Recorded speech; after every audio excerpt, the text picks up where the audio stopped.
ko makikipagkamayan sa katunggaling itim ang budhi at ang kanyang mga balak. Ito ay bilang pagbati at ang hudyat na simula na ng laro kapag ang piyesang walang palamuti sa pagkatao ay nagsimula ng umalagwa. Uunahin mga piyesang nakatanghod sa alulod.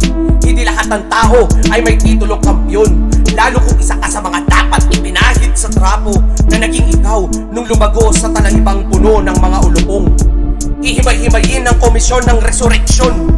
Ang obsesyon sa buwis ay protokol para habang buhay kang may utang sa nagpapakaputang inang bagong bayan. Hinihimo ko kayo na mag-isuntok ang kamao sa hangin.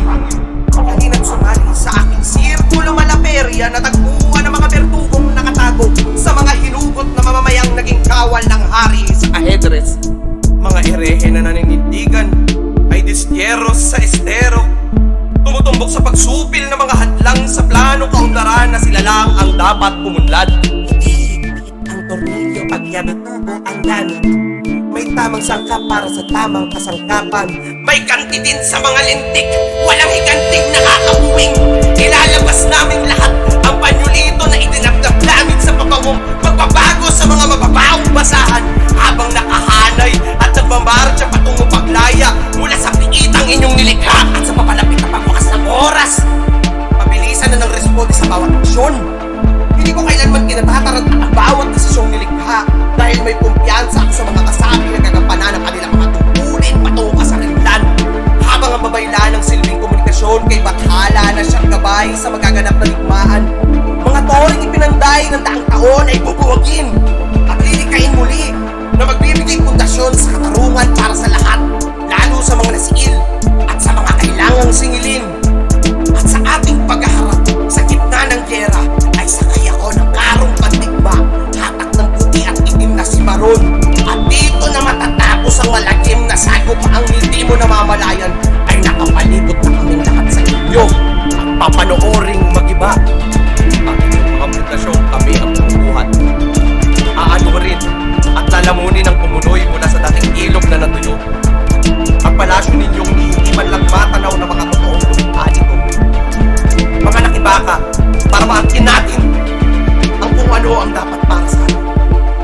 Sa oras na antabay na sa kanilang pwesto ang puwersa ng masa, anumang pilit ninyong itago ang hari ay masasabi tapos na ang akwelo. Dahil siya ay mate.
Ay,